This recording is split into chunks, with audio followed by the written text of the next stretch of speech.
Welcome to another episode of Conspiracy or Just a Coincidence.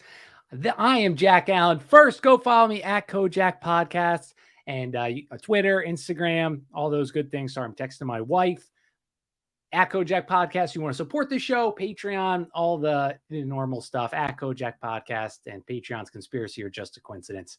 But I don't care. If you want to go do that, awesome. That would be so nice of you. But I got such nice comments on Twitter today. Thank you for the. I'll pull up give a shout out to inspire others to make my head big. Who was it? Skilla. So Skilla is really nice. She's I don't know if she comes to the live chats. Patsy Babsy.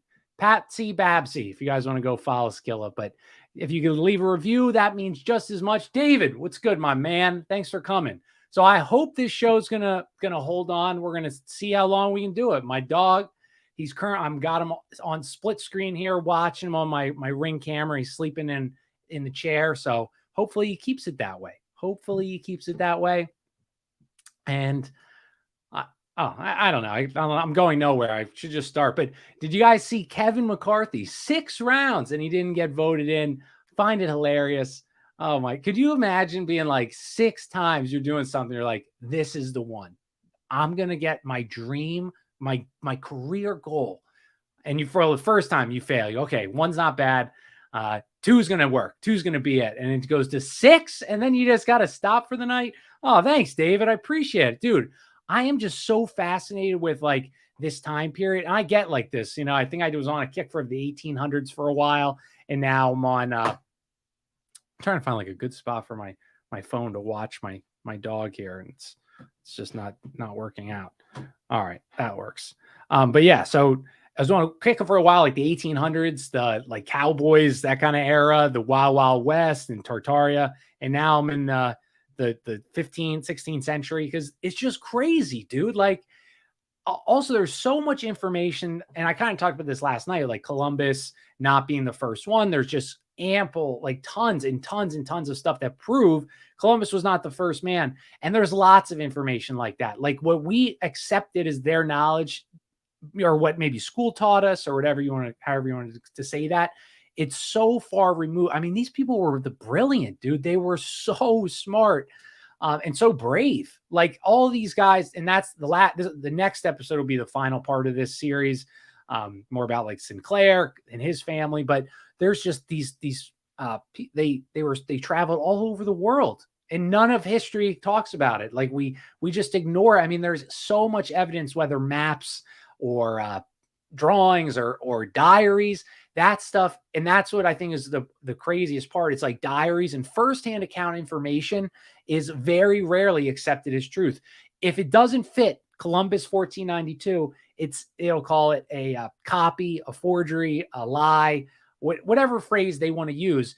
And that's what historians will tell you. So it's just crazy. And I just had no idea how much information there is. The Phoenicians own the seas. Exactly, dude. And then just kept on going. So it's this basically with the point, or the point I'm at with this is that, kind of like David just said, the Phoenicians of ancient times, these sailors, their knowledge continued till the modern day, but till really in the 16th century, and they capitalized on that knowledge. And so they were in the New World. That's why the Roslyn Chapel has a piece of corn on it when corn wasn't discovered yet, because they did. History just lies. Oh, thanks for Well, thank you for stopping in, dude. That's so nice of you. I'm glad you enjoy it. It's kind of like a book report. I'm going to be honest with you. It's a lot of me just reading and reading back. So if you like to learn, dude, you'll love it, and I pick like whatever tickles my fancy. So we talked about last episodes. Oh my God, John Dee. And that's what's been the first two episodes, John Dee and Francis Bacon. What's actually true about them? What are they like? And I talked about this last night briefly, but Dee, an amazing guy. I mean, brilliant. He's a scientist. He's earth-shattering stuff. I mean, and he's buddies with Sir Walter Raleigh and Bacon and Robert Boyle. A lot of these guys who history, science class, you learn about what they discovered. And Dee was doing the same things, but history forgot about him on purpose, maybe. Or I don't know why. Maybe they didn't want people to know. And so we talked about him and his background and how he created using obsidian from the New World that was just discovered, right? I'm joking, but with obsidian from the New World, he was talking to demons, and he wrote the Enochian language, which is the language that Adam and Eve used in the Garden of Eden. And that sounds crazy, right? That sounds insane. But we talked about how Rosicrucians and a lot of their beliefs stem from Templars and blah, blah, blah, back and back. And one of their big things in these occult societies is if you know the God's real name, you are imbued with magical powers, with his gifts. You can perform miracles. So it doesn't surprise me that language and letters, it's so important to this occult world. So I wonder, everyone always says like our language is spells, like hell, hello, spelling, it's a spell. And I wonder is how much of that is on purpose. And I think it could be a lot. It's so twisted, right, Dave? Just crazy, dude, crazy. But yeah, and then we talked about Francis Bacon, how he's the bastard son of the Queen Elizabeth, the Virgin Queen, and she either had it with Raleigh, with Edwin Drake. He's somebody's kid.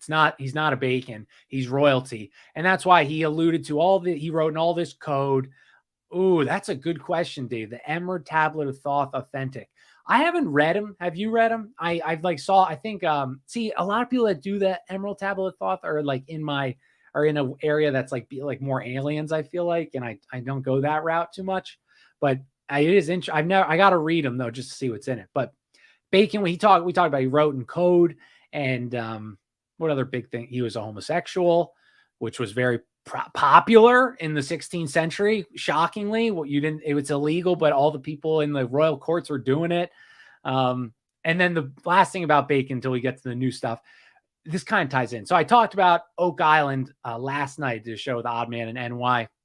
And Oak Island, it's this island in Canada that the Sinclairs most likely got to with Templar treasure, or some Templar treasure. Somebody got there, and they buried the treasure 100, 200 feet deep. Every 10 feet, they put cedar planks, but they booby trapped the shit out of this, right? They went through the other side of the island in this lagoon, and they dammed the lagoon so they could dig these tunnels from the other way to meet the hole. So hopefully you can visualize this if you're just listening.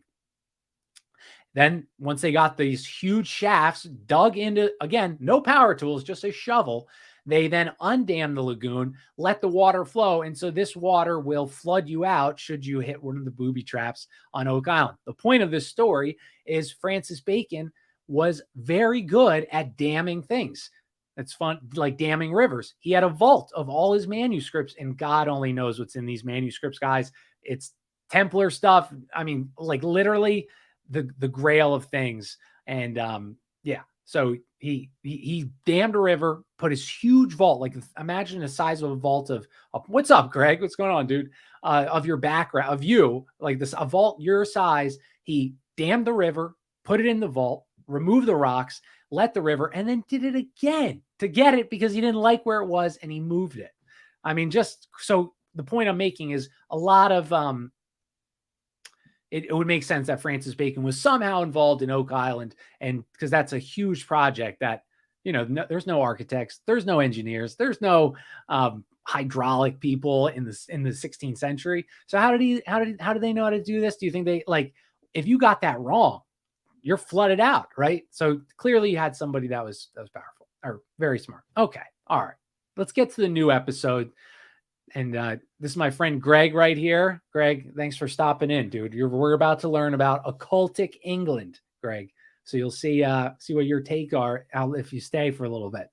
So the Tudors, I've seen the show on that, or I've seen the title on Netflix, and I'm reading a book all about the Tudors right now. So I'm going to be weak on adding any extra information, but they were an old Welsh family. And this is interesting. So Wales and Scotland, so the original Britons, right? Native Britain people. And they were there, obviously, in Britain. The Romans came and the Romans left, and there's a power vacuum, okay? And so you have Britons Edward great. I think that was, he tries to unite England in like the 800s, 600s. Eventually, though, you have the Vikings come in. They run things for like 200 years, just raping and pillaging. And then eventually a descendant who is a Templar precursor, the Normans, who are the Viking descendants that landed in the state of Normandy and built up a respectable government there. Oh, what's up, Winnebago, man? I like the name change. Boondock and Billy. That's pretty cool, dude. And I like the photo. Nice. But oh yeah, so the Normans, they're Viking descendants. They go and kick out the Vikings, who are actual raping and like at this point, the Normans, they're tame compared to Vikings. And so the Normans come in, that's William the Conqueror, 1066, and they reunite England, they kick all the Vikings out. And so I always say, like, for the French have a word for everything. Why are they have so many words like deja vu and fiance and entrepreneur. And I was always like, wow, they must just have like a word for everything. That's why we use it.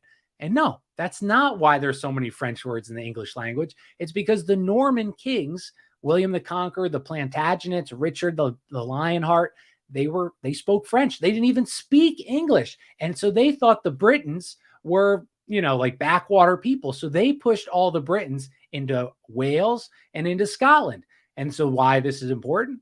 Because the Tudors came, and also it's important because the Sinclairs, all these powerful families were the ones that got pushed at some point by the Normans. I don't know. I just wanted to give you that little backdrop because I thought it was interesting. So anyway, the Tudors, they're an old last thing about the Welsh.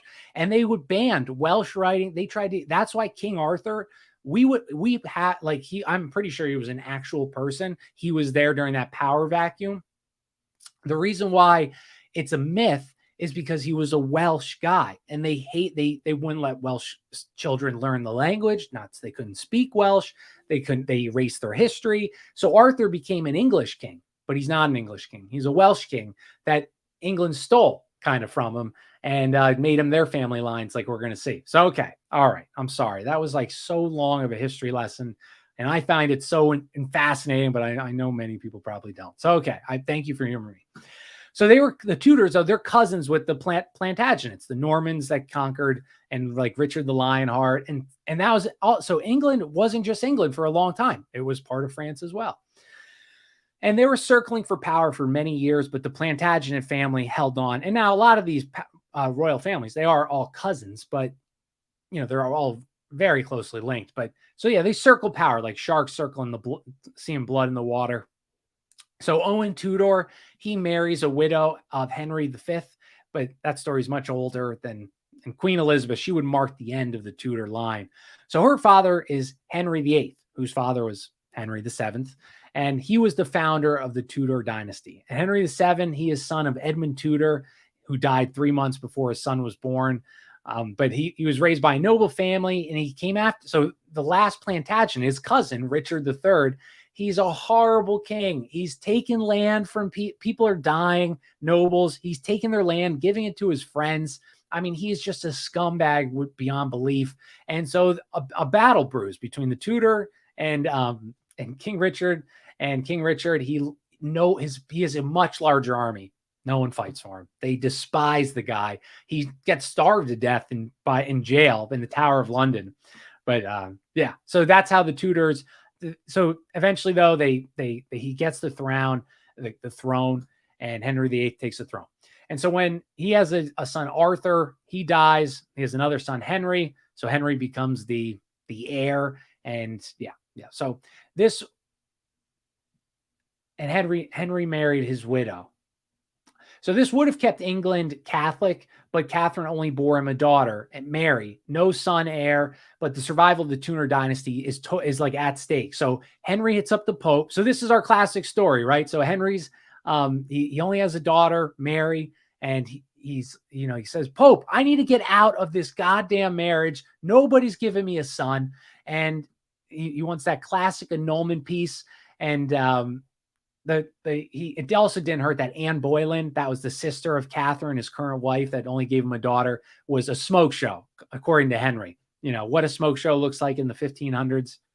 I don't know, but maybe like those powdery white faces and everything like that. So anyway, in 1529, they start gathering evidence for annulment because they need to use the Bible to prove their case with precedent. So that was funny too, that's how a lot of these legal cases, like with the Pope and stuff, they would have a Bible and they would look for precedent in the Bible to say, see, this is okay to do. And so whoever found the they're in like the Borgias. That's a good show on Netflix if you want to learn about the Borgias. That's what they did. Like when the Borgian Pope wants to do something and there's no real precedent, he sends like the best theologian to find precedent. And what that means is just make it work, whatever rule he wants to do. But anyway, and at the time too, only Jewish rabbis and canon lawyers were allowed to provide an opinion. So I found that interesting.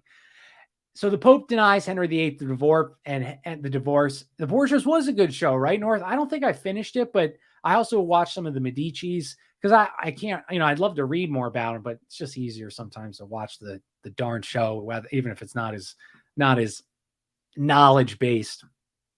But so the Pope says, Henry, you're not getting a divorce.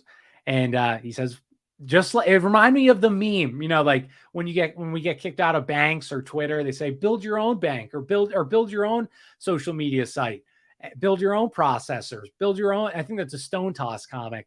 And so Henry says, I'm going to build my own church. And that's what he did. So it's like, he's like Andrew Torba. If you guys know the Gab CEO who built Gab after getting kicked off the App Store and all that stuff, Henry VIII is Andrew Torba. That's the way you can think of it. But so his new broad, Anne, she also doesn't produce a son. So he just left the Catholic Church. He did something that was ground shaking and it didn't matter. He didn't do it. So what does he do to Anne? He beheads her as an adulteress. I don't know how that worked. Then he marries a girl, Jane Seymour, then another girl, Anne of Cleves, then Catherine Howard, then Catherine Parr. All these, but he would kill these wives for adultery or whatever because he was now the head of the church and the head of the country. Powerful position to be in. And eventually, Edward VI takes the throne. He's a Calvinist. He dies. His sister Mary takes the throne. They try to return the country to Catholicism. She marries her cousin, the King of Spain, which is probably a Habsburg.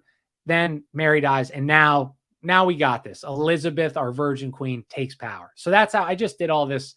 I know that was like, the first time I read or when I read monarchy stuff, I couldn't follow. There's so many names. There's all similar. So by doing it, repetition, you get like, I'm starting to remember little things about each king. Do you know how much of the Anglican Church versus Protestant Germany? Please respond to a girl. What newspaper are? This one, a girl, the Moscow one. That's after the USS Liberty by the Daily News. The one above it is a paper from 1789 with George Washington's in it. And then I got this one right here. This is from the Civil War, a Philadelphia paper in the Civil War. And then these are all my Illuminati cards, the card game, the fun things. So hopefully I answered all of them, hey girl. All right, good. I'm glad I could help you. I know that's the only thing. I wish they had, you can't really see them that well, but I'll play with that. I'll figure it out. So anyway, Elizabeth, she takes power. She embraces the Church of England. And prior to breaking away, though, Henry saw the necessity of having the Catholic Church. He probably shot himself in the foot, honestly, after he did it. He was like, oh my God, I didn't want this responsibility.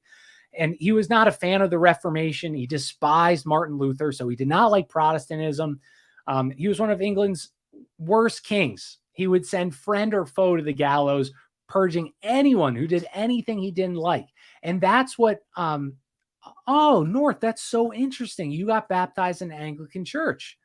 Wow. So I was just at an Anglican church for my nephew's baptism or whatever. Oh, you never say interrupted, you guys. You guys are why I do this show. You can interrupt. Screw the people that listen afterwards. Who cares? We're chatting. It's fine. Never apologize. So, yeah. What were we talking about, guys? Oh, yeah. So in the 16th century, King Henry, monarchy's true. It was like an absolute monarchy. Like they said, Henry, I mean, there was great kings, but there were also horrible kings that, yeah, Jane, I did say Jane somewhere. I don't know if I use Seymour though. Jane, who is the other one? Jane. Oh, I can't find it now. but Jane was in there. But yeah, the kings and queens just had ultimate power. So if you pissed them off, they could kill you. There was courts, but they were if they wanted you dead, you were dead. So definitely that's why the people would overthrow kings, though, because of this reason that if they got too out of line, the populace, some noble would say, let's overthrow them. And so it kind of acted as a system of checks and balances. But he was an intellectual guy, Henry VIII. Very smart. He played sports, musical instruments. He was an athlete. He could quote scripture, compose a mass, play several instruments, dancing, archery, jousting. And he was just, he was a talented person. And his brother was ahead of Henry in line of succession and became king in 1501. He married this lady, Catherine of Aragon. And being 15, Catherine said they never consummated the marriage. And so he was 15. She was older. And Catherine said, because she wants to marry Henry, his brother, because the guy dies, obviously. And she said, no, at 15, we didn't consummate the marriage. Are you kidding me? A 15-year-old man who's the king doesn't want to have sex. Catherine, I think you're lying so you can marry Henry. But anyways, Henry knew Catherine had a huge dowry. And he said, I'll be Eskimo brothers with my brother. And he married her. And a few early dearths of children. She has Mary, who was arranged to be married at the age of 2. And Henry was banging other women as well. He was having a son he was having bastard children. The one would be the Duke of Richmond. He was having an affair with Mary Boleyn before. So the lady he's going to marry, he's having sex with her before he even marries her. And then he does it to her sister. I mean, the man is a dog. This is like, who's the NBA player? Oh, Nick Cannon. This is like Nick Cannon, Henry VIII. He's wild, dude. He's all around town. I mean, any girl, he's got kids from everybody you won't believe. And have you guys ever watched Game of Thrones? So I'm like kind of rewatching it at night. And Game of Thrones is loosely, it's based off a lot of historical events, but the Lannisters are based off the Lancasters on the War of the Roses. Remember how the Highgarden, who's the girl that married Joffrey, whatever town that is in Game of Thrones, that would be the Yorks. So it's loosely based off the War of Roses, which deals with how the Tudors come to power. Okay. All right. So Duke of Richmond, Anne was the reason the Catholic Church was broken away. Isn't that crazy what men will do? He literally got rid of the religion because he wanted to divorce this. He needed a son or whatever. He disliked this woman so bad. It's just funny. I just find that like men we're crazy, dude. That's insane. And the reason why the marriage to Catherine was not annulled, right? Why wouldn't the Pope, and this wasn't rare. The Pope did this for everybody. All of these people, people would die suddenly, whatever reason, the Pope would annul the marriages. So why wouldn't he annul Henry VIII's marriage? It wasn't because it was unholy or not Christian. It was because Catherine was the aunt of the emperor of the Roman Empire, emperor of the Roman Empire, or whatever they called it at that time. And the Pope was his puppet. It was, the Habsburgs, Germany, how we were talking Protestantism, the Holy Roman Empire, and that was the aunt. So obviously he's not going to throw her out to the wolves in the street. Let me just read the PP once at the PP once. At least it's very true skeptic. Oh, I like that. I only watch Kojak. Hilarious, hey girl, you're so funny. Didn't the Stark girl marry Joffrey? I think maybe she was going to, and then the other one did. And North, that was a really bad reason to split a religion. At least Luther had good reasons. Agreed. North, have you ever looked up the 30-Year War? I just audiobooked the 30-Year War, and that was fascinating as well, dealing all with Luther and the Reformation. It was so brutal, dude. So brutal. Oh, that was like the word. It was, could you guys imagine? And that's why I think I love this time period so much. Men, women, our ages, you would go into battle with you had longbowmen, but if you're a swordsman or an infantry person, you just melee people, dude. Your guys are just running straight at each other, gutting. Could the smell, the screams, the sounds, it must have been brutal. Like I couldn't even imagine. The 30-Year War North, it was like 1600s. It was after this stuff. It was when Germany had all these kings. right? So everywhere else, England has one, Spain one, Germany, they never united into Germany. So they've got like all these provinces with different princes. There was 2,000 noble like princes in Germany at this time. Like just it was chaos. And so they tried all these rules. Like they tried Catholic only by the Habsburgs. They tried to maintain power to make it all Catholic, but a lot of these princes wouldn't do it. So that's eventually this just keeps playing on, and this starts the 30-year war. And so it's the first world war, of course, fought in Germany again. Just looking for my dog. Okay. So first it's fought on Africa. It's in Asia, and it's this Sweden gets all these people get involved to fight Catholicism versus Protestantism. And it was such a terrifying war. Like, guys, they had this thing called a Swedish drink. And imagine it was something like Swedish drink. I mean, there's a different word, but it was feces and things like, and they would put it down Catholics' throats, and vice versa. The Protestants did horrible, horrible things. And yes, it was in Germany. And that's why there's something weird about, I want you guys to think, you have some great minds in the chat. Germany has had two world wars called world wars, 30-year war, which was also, it's the world's first world war, Rosicrucianism, Illuminati, banking, the Rothschilds, all these people have come out of Germany. And I want to know why. Why? What's going on in Germany? If you have a reason, I've asked like so many smart people this, they don't have an answer. So if you have an answer, please let me know. Okay. All right. We're getting back to Henry VIII. Thank you, girl. You're awesome. You're awesome. So Henry was the first to challenge the church, but this sparked a huge revolt. And I didn't know this, but St. Thomas, there's a school by me, St. Thomas. He wrote a book in 1515 called Utopia. And the book spoke how individual property should be abolished. Now, I don't think he was a communist, that didn't really exist yet. But isn't that weird that he wrote that private property should be abolished? This saint that's canonized, because 200 families controlled everything while the rest lived in squalor.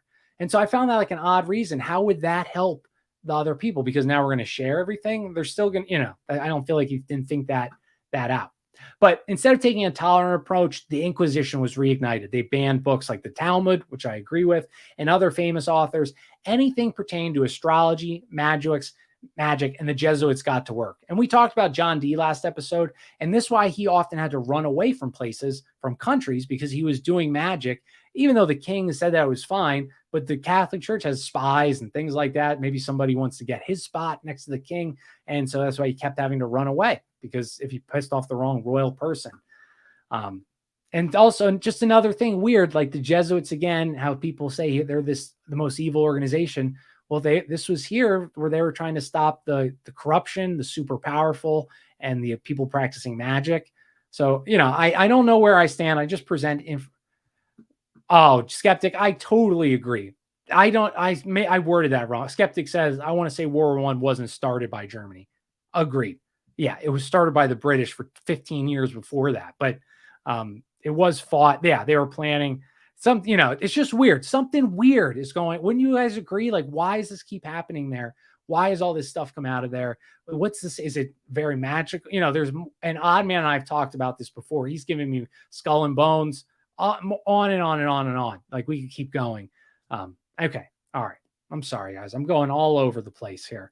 I hope we're having a fun time. So Pope Paul IV, he's also remembered because he restarted the Inquisition in Italy.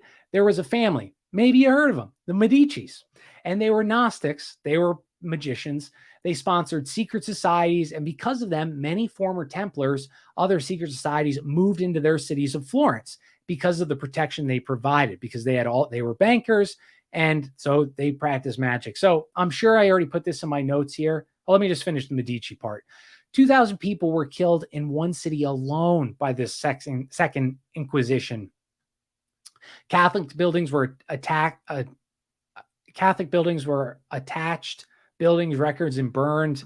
More and more. I don't like my writing or my typing stunk there. So it makes sense. In 1562, Catherine Medici, she issues an edict in France that religious tolerance should be accepted in Europe. Now, why would she want to do that? Did she care about people's, religion? No, Did she hate them fighting? No, she wanted to protect her and her families because they were practicing occultic magic. So that's why Catherine de Medici said, let's love each other and have the same religion, because they're out back in their cellar, slaughtering a goat and drawing sigils and talking to demons and things like that. That too, she probably just wanted their land. That's a great point. One of the black nobility families, yeah, who's our same, as Nesta Helen Webster says, it goes from the or no, who is that? Not her, but whatever. The Phoenicians, the Venetians, black nobility eventually. She just wanted, do you know about quantum conscious YouTube? If not, I recommend. No, I'll have to check that out, David. Remind me at the end so I don't forget. And the Medici family had one of the largest private libraries at the time, thousands. Any burned magic, esoteric, ancient manuscript, one of a kind information was in their library. And they would invite all the rising star magicians. They would come there to study. They translated ancient Egyptian books, ancient Chinese books. And like the library they had, the one book they had, oh my God, David, it's like you knew I was about to say this. One of the books that the Medicis had in their library was the Corpus Hermeticum, not the same, but allegedly written by Hermes Trismegistus, all about Gnosticism and magic. And I think that is, that's the Emerald Tablets of Thoth, isn't it? It's just change it to Hermes in the Roman language, in the Roman gods. Somebody, if they know that, is Hermes Thoth of Egyptian mythology. Also, Leonardo da Vinci's patrons, and he was possibly a member of what do they call them? The one Gnostic group that Priory of Sion that supposedly knew about Jesus's bloodline, protected that bloodline through different royal families. So wow, isn't that amazing, guys? It just all connects. It all connects, right, David? That was right. What I was saying, right? Hermes is Roman Thoth. So one of the books supposedly was they had the Emerald Tablets of Thoth. They're in really with practice without the normies, and they don't get burned to the stake if they have freedom. Exactly. That's what I think, gay girl. I think that's why Bacon and all these. I asked Oddman this question last night, but I think that's why a lot of these powerful nobles, the elites of the time, they pushed open religion so much. It wasn't because they wanted to pray to God in their own way. It's because they wanted to do crazy stuff and get away with it. And that's why freedom of religion, I think, was such a big thing in the Constitution, because they the regular people saw the value in that. They didn't want another 30-year war. They didn't want this animosity between Protestant and Catholics. But I think the real underlying reason was so they could practice these dark arts and be left alone. So I don't know if you guys agree with that, but because what I learned is that since ancient times, the elite have been tied right next to the occult, from Egypt to the pharaohs, the god kings, all this stuff like that. They all have been having magicians next to them since ancient times. So what this says to me is it shouldn't be hard to understand how this Gnostic, whatever, devil worshiping religion carries on to our elites of now. When would it have ended? When the king stopped being present? That doesn't make any sense, right? So these families, these elite people, they've been practicing magic since the beginning of time, it seems like. And if people like, I know you guys, but if our friends and family say, oh, they're not, no, you think they're practicing magic? Point them to John Dee being in the Queen's court. He was in King James's court too. He was in the Habsburg court, and they had all these other magicians. People were vying for power, magicians, Crowley, on and on and on, right? So it's not hard to believe. Okay. The point. Oh yeah. So the Medici family, many of the old pagan traditions came waltzing back into the mainstream because of the knowledge they were pumping out and that was getting disseminated through the populace. Alchemy became popular. That's turning lead into gold. That's what alchemy is. But it's also a higher level, like getting your brain, the human experience, into gold. The golden age of Saturn. It's all linked together, and that's not my forte, so I'll just butcher it. If I wonder if that goes in hand with the notion of the divine right of kings, like they need a magician to commune with the gods on their behalf. Dude, you said that perfectly. I think yes, dude, because they're not talking. If you were, astrology, magic, it's illegal. You would be hung, beheaded in England. But Queen Elizabeth has a magician next to her side. Her court is filled with people doing alchemy and talking to demons, creating demonic languages and secret societies. That's your court, but it's illegal. That doesn't make any sense to me. So I don't know. Some people claim JFK came from a bloodline of Jesus, like that Mr. Protzman guy. I don't know Protzman, but I've heard of that too. That these people are descendants of Jesus, and that's what these Gnostics believe. They also do other crazy stuff that I don't think may. So that kind of washes them out. But Greg, I don't do JFK. Everybody's done JFK. I don't find it that fascinating. I mean, I know he was killed by somebody, but blood sacrifice apparently does work. That's must be why they're still doing it. I like that, David. Oh, I like that. All right. So, So Liz Medici, or no, Queen Elizabeth. She was against the magical arts for the public, but she was all good with having John Dee forecast her life while she beheaded people for practicing magic and being witches. And Henry VIII, he did not invent the Reformation, but he was definitely a catalyst in keeping the rebellion alive because the church just lost a country. And the church utilized countries in its king to do its bidding. Heresy needing to be stamped out, scientists talking too crazy, guillotine. And so the Templars, the Cathars, all these groups brutally murdered by the Catholic Church. From the Cathar Crusade, that's where the quote is from. Kill them all, let God sort them out, is from one of the Cathar Crusades. So Henry's decision to break away wasn't fully accepted in England. If you have, you understand that. Many remained secretly Catholic, and the vacuum created by breaking away was filled with the likes of new religious sects that were not really Christian.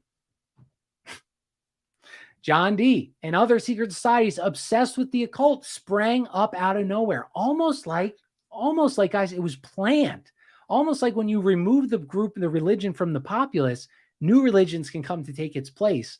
And wow, they did. Just new Gnostic secret societies, crazy religions with sodomy and talking to demons sprung up out of nowhere, totally unpredictable. We don't know why that happened.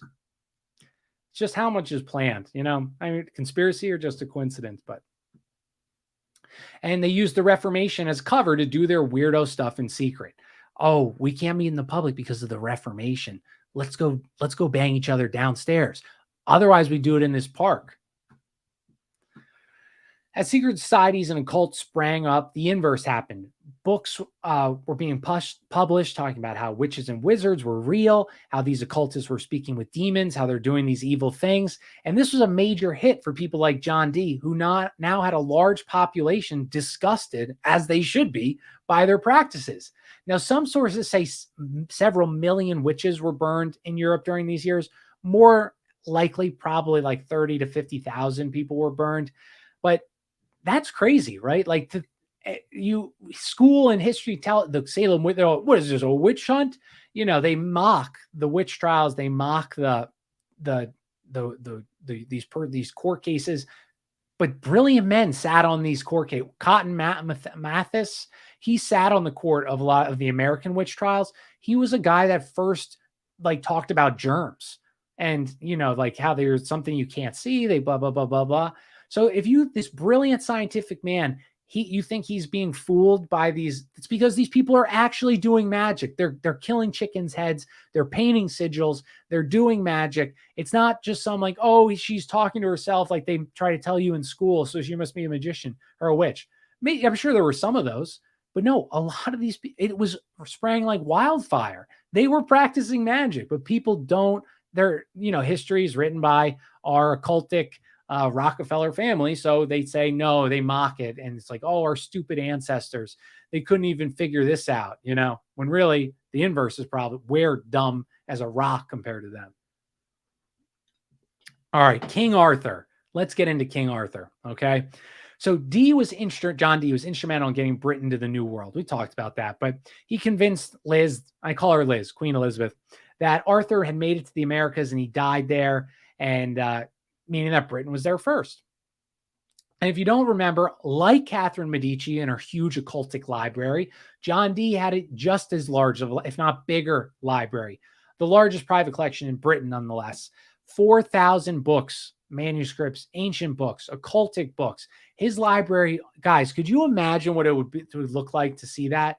To see the Medici library or the John Dee library? I mean, it'd be like Isaac Weishaupt with all the books he's missing that are actually talk about what they do. Or I don't know, I'm trying to make like a joke, but oh, what's up, NY? I'm just talking about like the same thing we talked about last night. No. Actually, we're switching it up a little bit. King Arthur. So anyway, so John Dee had this huge library. God knows what was in there. Some specific, I could tell you some specific books, but you know what happened to John Dee's library, guys? The reason why we don't know what books he had. What do you know? It got burned down by an angry mob. An angry mob burned down John Dee's library. And just like all the World's Fairs and just like so many amazing priceless artifacts that were just randomly lost to fires one day. And not that 4,000 books at this time wouldn't go up like a match in a dry wooded area, but I just find it very, what are the odds that the largest occultic library in England went up in flames? What like how many times does this have to happen before I say, did our ancestors couldn't figure out fire, right? They could sail across the world and with sails, and no power tools, but fire confused the hell out of them. So the queen got the ball rolling with John Dee, but her son James I sowed the planted seeds of John Dee. So what was Dee's claims about King Arthur? And also this view might have been deduced because certain censorship going on. So I remember I told the story of the Plantagenets, Norman Viking descendants, Normans, they reconquer England from Vikings. They speak French. They're the Plantagenet dynasty. They roll for like 300 years. Their cousins, the Tudors, take over. Henry VIII, Liz, last of the Tudor line. Got it. But so and I told this story already. King Arthur was a Welsh king. When the Romans left, there was a power vacuum. He kicked everybody out and fixed Britain. But he was Welsh. So when the Normans came, they pushed all the native Britons into Wales. They called them backwater. They were the low class. So they tried to erase their language, erase their history, erase everything.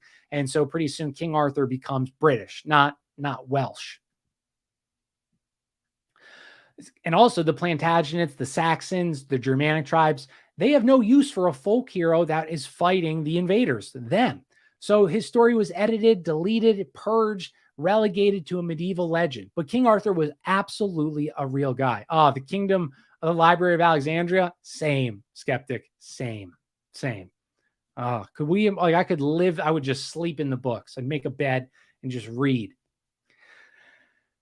Okay, so they had no use for him, but Arthur was definitely real, and history, as always, rhymes. So like I said, the 406, the Romans put out of the British Isles, power vacuum, powerful Britons married Romans. I'm sorry, I told this story already, so I don't want to repeat too much of it. Made it to deal with. So eventually, the Britain is weakened. The noble families they get wiped out, and it's just chaos. Warring faction, foreign invaders. And the true inhabitants of England moved to northern England, into Scotland and Wales. And this was where King Arthur resides. Okay, that was horrible.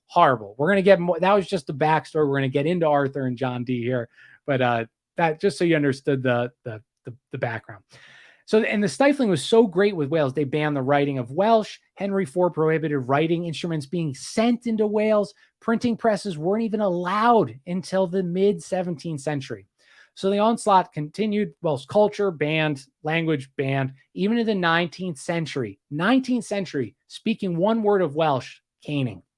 So Arthurian legends were written by countless authors, all including their own lore and legend and things they heard.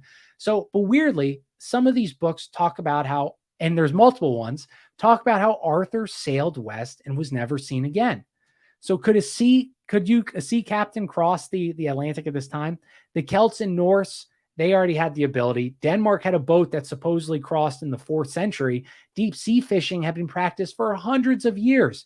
So a 17th century Norse ship, 75 feet long, carried more men to the New World than on Christopher Columbus's trip, just to show it could be done. So obviously it was done, right? You guys, I don't need to convince you guys. They turned King Arthur into ancient fan fiction. Ooh, I like that, Annika. Yes, exactly. They did.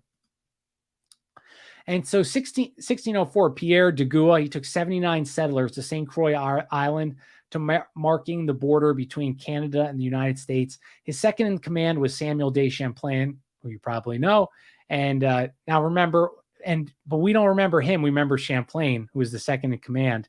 So why would that be, guys? Why in 1604 a groundbreaking sailing, setting up the border between Canada and the U.S.? Why do we not know Pierre de Goua, but we know that the second in command, Samuel de Champlain? Oh, well, wouldn't you know, Champlain, he was born right in La Rochelle. Now, where have we heard the name La Rochelle before? Oh, that's right. That's where the Templar fleet was. And that's where the Cathars and Gnostic strongholds existed. Also became the strongholds of the Huguenots. Imagine that. And his boss, Pierre, was a Rosicrucian who was born Huguenot but married a Catholic. And at this time, Catholics married Huguenots with encouragement from the Pope. Weirdly, though, their voyage carried both priests of Protestants and Catholics. Champlain, he marries a 12-year-old Native American. He was 40 and helped facilitate relations between the natives and they're coming over. I have a book. What book do you have on King Arthur, girl? Because I tried to read one. I think it's called Artorius Rex, but I tried to read it like 2 years ago, and it was so location based in England, and I don't know any English, so it was really challenging to read. So Graham Phillips, he's one of the guys. He writes Merlin, and this all relates to our story. I know I'm like jumping around a lot. I'm sorry. I hope you're learning something. I hope you're having a nice night. But so Merlin and Discovery of Avalon. After physically tracing the Merlin voyage to the Americas, this Graham Phillips says, on a small island of Manana, a handful of standing stones similar to the ones on the western coast of Britain. And Graham connects this expedition by Pierre, who landed on Manana. And Pierre de Goua was connected to both John Dee, of course, and Francis Bacon. And actually, he found the tomb of Merlin. And I don't know what the tomb of Merlin is, but it sounds amazing, right? He was also a good friend with Sir Walter Raleigh, and like Bacon as well, he had visions of this tolerant utopia in the New World. And de Goua was also a member of the School of Night, which is a secret society created by Sir Walter Raleigh. Oh, Howard Pyle. Interesting. Is it fiction or nonfiction? And Graham connected. Oh, yeah. So did John Dee share this info? So John Dee, he's channeling aliens or whatever, demons. He's finding out facts about the New World before, we have much information. He says that Arthur was there, says that Arthur died there. And John Dee isn't a guy to make stuff up, right? He literally created his own, he created the demonic language, or the language used in the Garden of Eden. This guy was a brilliant man. I don't think he's saying, who should I think and meditate on? King Arthur. Let's make up that story. You know what I mean? Something's talking to him. So I put stock in what John Dee says.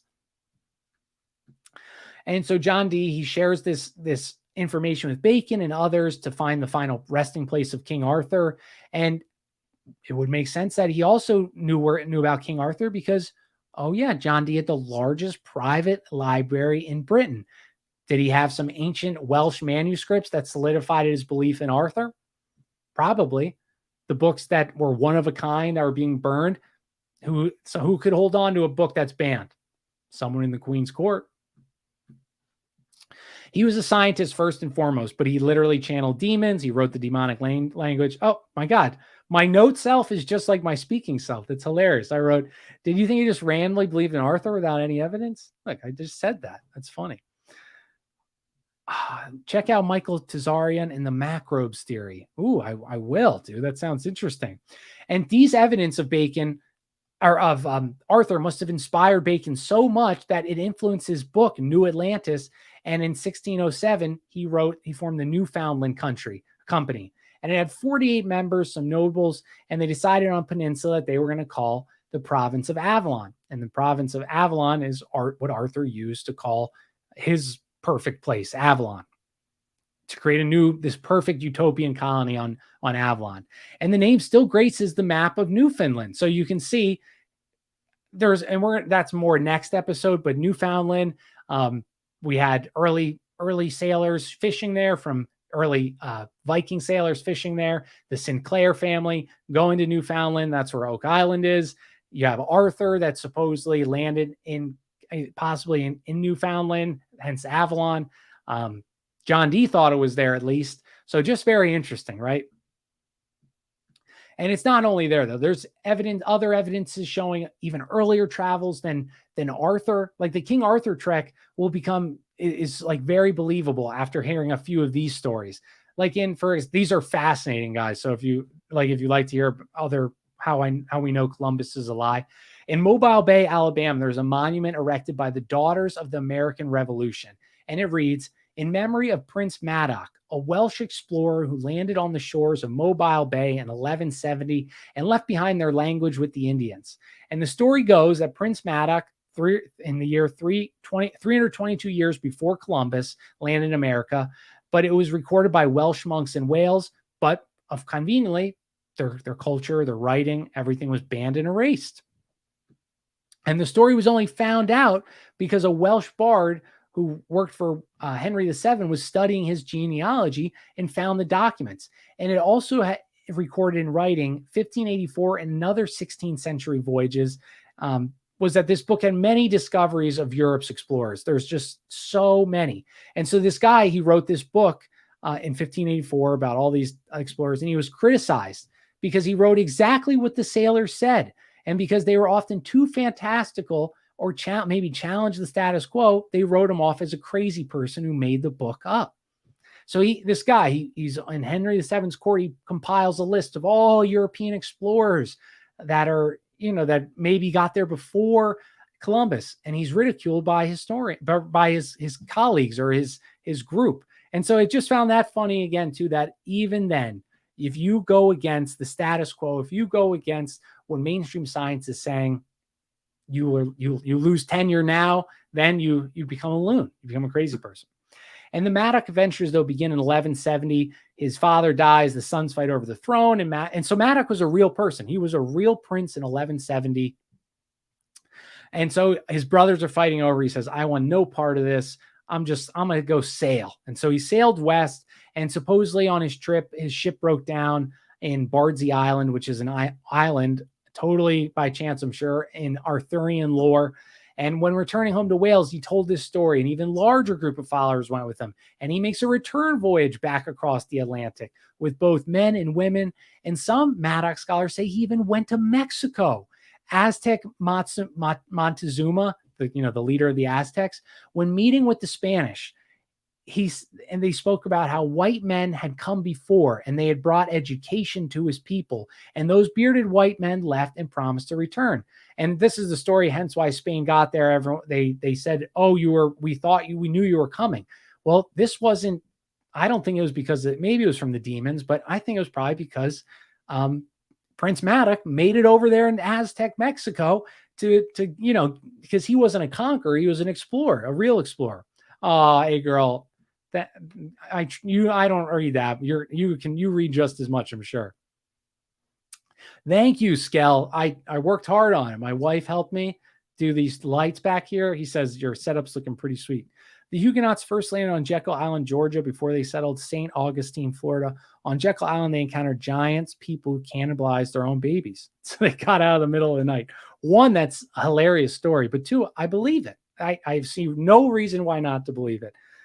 And I know we talked about this last episode, guys, but you know how they said the reason why a lot of Europeans didn't want to sail across the Atlantic was because of sea monsters. And look at like medieval drawings. I'm going to pull one up.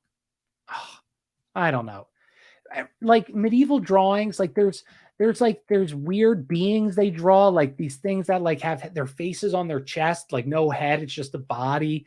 They draw them all over. They draw them like walking with huge animals and animals that are like reading and stuff. And so history, or what my brain tells me when I see it, is like, oh, they're just goofing around drawing. But when I think about it, why? Like, unless these things actually existed. Is that so hard? Like St. George, he's canonized for killing a dragon. We know, right? Dragons don't exist, but he got canonized for it.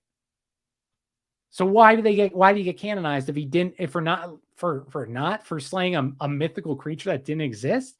I think that there's all these things like this medieval style art. I'm trying to find, I don't know what the beings are called with the no heads, but like they're very whimsical, I guess. And maybe they're just like stories and that's what they drew. But like here, this guy here, we'll do this one, share. It's just what are the odds of that? Like and it's not just one drawing, it's all these drawings of like this guy. I don't like, mythical creatures and people listen. I'm just showing photos of like lions with head people bodies and stuff like that. It just, or a guy living in a snail. Here it is. What are you understand what I'm saying? Our ancestors were brilliant people.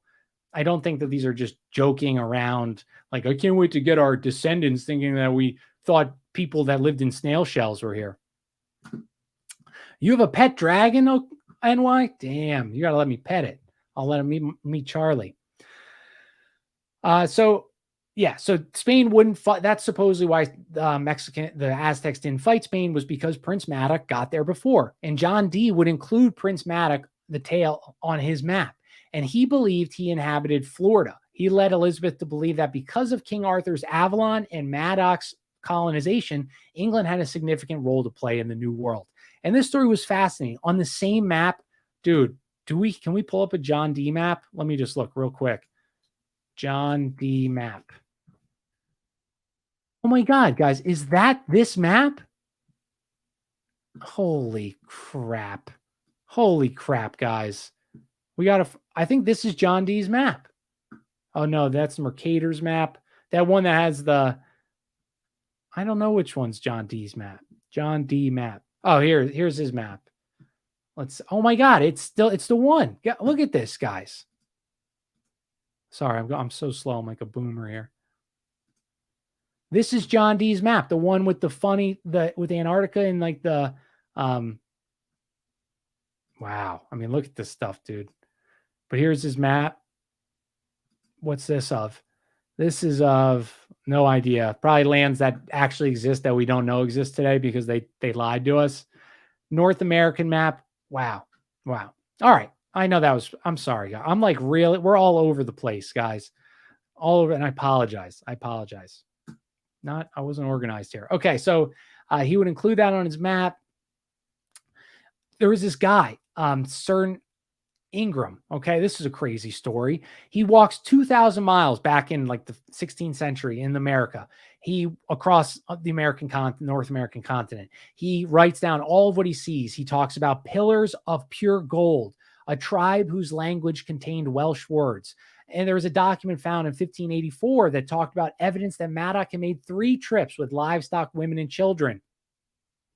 With the Catholic Church booted, their rule that Spain and Portugal could only colonize the New World did not matter. England is getting in on it, guys. They're grabbing some land too. And when a Spanish explorer, Hernando de Soto, he travels 4 years from Florida to the Mississippi River, where he encounters abandoned fortifications that looked like they had been built by Englishmen. Some more clues of Madoc's settlement. 1608, Peter Wynne of Jamestown Colony reports that a Sioux tribe called the Monacans spoke a language resembling the Welsh that he spoke. It was so similar that he acted as a translator. Madoc clearly had to have landed in America, because how could you act as a translator when you meet the culture, a foreign culture language for the first time, right? Yes, the Prairie Reese map. And Skeptic, you bring up the perfect point. It's the Antarctica's coastline without the ice. So people say it was a copy of older maps, or modern historians will say it's a forgery or whatever. There's just, how many examples do we have of this where they just ignore evidence? The evidence is there, but they don't want to shake anything up. They don't want to, change the history books, whatever, change the status quo. So they just ignore it. And like these things, we're going to keep going on here with Prince Madoc. So here we go. Let's just do more. Again, that's proving that this is, so we had a guy that had just a Jamestown colony guy that met an Indian tribe that acted as the translator because they spoke Welsh. And they were called the Madoc, Madoc, M-A-D-O-C. I don't know if that's how you say Madoc. In 1660s, another Welsh explorer met a group of Indians who spoke Welsh, talking about whites sailing from the east with their ancestors. 1669, Reverend Morgan Jones, governor of Virginia, met with a tribe called the Doeg, who understood his Welsh tongue. He preached gospels in Welsh for a decade to the tribe. 1721, Father Charles Catholic priest, encounters a tribe in Iowa. They claimed that their neighbors were a tribe called the Omans, who had white skin and fair hair. I think that would either be Normans, Romans. A French explorer in 1735 described the language of Mandan as resembling Cornish language of Brittany with similar roots as the Welsh language. And I'm going to just keep going a few more. Another person met a tribe in North Dakota. They claimed they lived in domed houses, lined streets, honored ancestral spirit named Madoc Mahau, and understood Welsh. Their words, Mahada Hondo, means person of renown, chief. Sounds again just like Madoc. So it's just like they lived in dome houses, line the streets like an English city.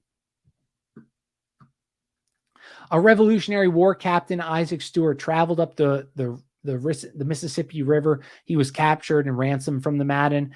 The tribe that captured him was nearly white and had red hair. He was told they were from the east, and they showed him some writings in a language they did not understand. Why would you have writings of a language you don't understand? If you're like the king of the country and you don't have a written language, why do you keep this? Daniel Boone, I love Daniel Boone. I used to wear those raccoon hats. Daniel Boone described a blue-eyed American Indian tribe who he believed were Welsh in origin. Even though Boone said, I have no means of assessing their language, Big Thomas Jefferson in 1804 sent an expedition to see what the U.S. had just bought from France. This was the Lewis and Clark. They commented on seeing blonde-haired, blue-eyed native women that they encountered on their way. So again, this evidence, it points to us, it's screaming in our face. Native Americans don't have blue eyes and blonde hair. And this is from Lewis and Clark, a reputable explorers. What do we do with this? We ignore it. We say they must be mistaken because we all know that the first person to come here was Christopher Columbus, financed by bankers, and that's our old show, Knights Templars. Benjamin Sutton describes a Welsh-speaking natives who owned a Bible, and on and on and on. I just can keep going down and down and down. But I just like to say all these things because how do you refute all this? Blonde hair, blue eyes, all these words, Welsh languages, similarities, speaking Welsh, acting as a translator. There's a fear that the powers that be have about us learning like the true history of our world. And I don't know why it's so fearful to them. There must be something there that they don't want, or they're just lazy and they don't want to go back to do it. Maybe there's more land. Maybe there's more areas that we haven't discovered yet. But you can see like they've stifled that explorer bug.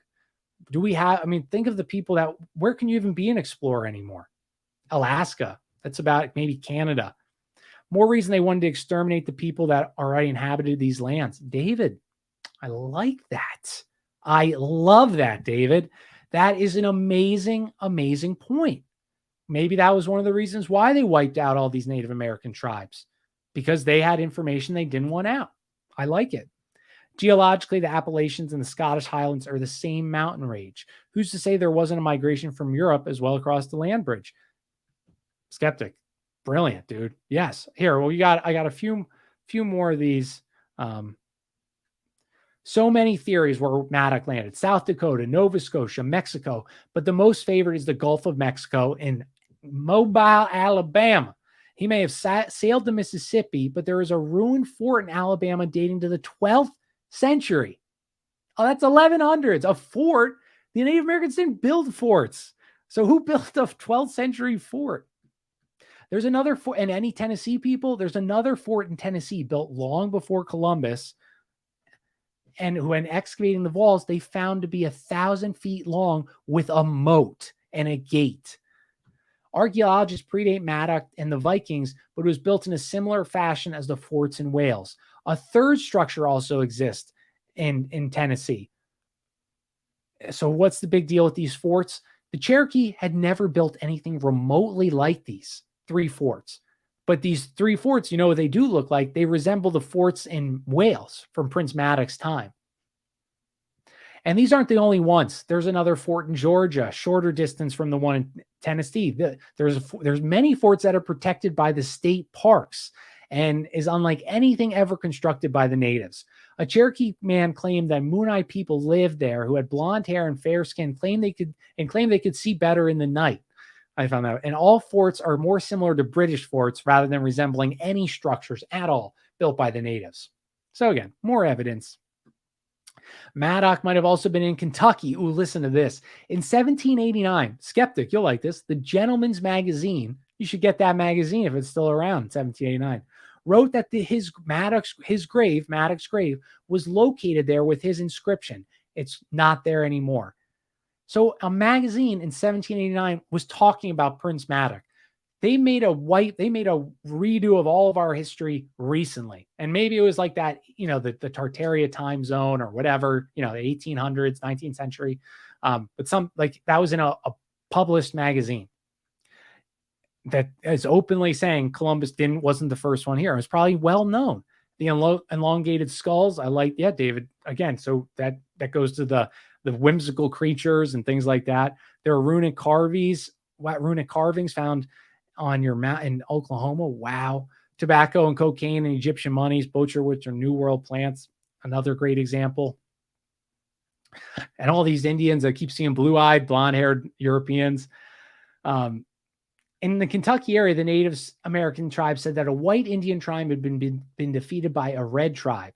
And explorers since the early 20th century said they found skeletons wearing the armor depicting Welsh coat of arms. Kentucky means dark and bloody ground.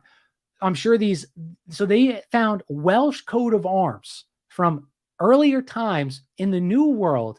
And I am sure these coat of arms were examined by the Smithsonian, and they were probably, what do they call them? Duplicates or recreations what's the word? I'm missing out the word. You know, the Smithsonian likes to do that. Say, no, this is fake. That's why this exists. This would throw off all of history if it wasn't a lie, if it wasn't a reproduction. I think our world has been connected a lot longer. Yes, dude. Yes. And many of the possible Prince Madoc locations we talked about, how one day these tribes just left? Did Madoc, like Cortez, bring germs that weren't on the continent, wiping out the natives? Another Cherokee chief told of white people who had crossed the ocean, landed in Mobile Bay, who were forced to move north to Kentucky and into Ohio. And that tribe survives. It had members of its clan with red hair and blue eyes. A 19th century painter, George Catlin, returns from living with this tribe in 1838, and his portraits that he drew of all these people with blue hair, all the members of these tribes, you know what? They're fakes, because we know Indians don't have blue hair. They don't look European or blue-eyed, not blue-haired. They're not liberals. No, they're Europeans.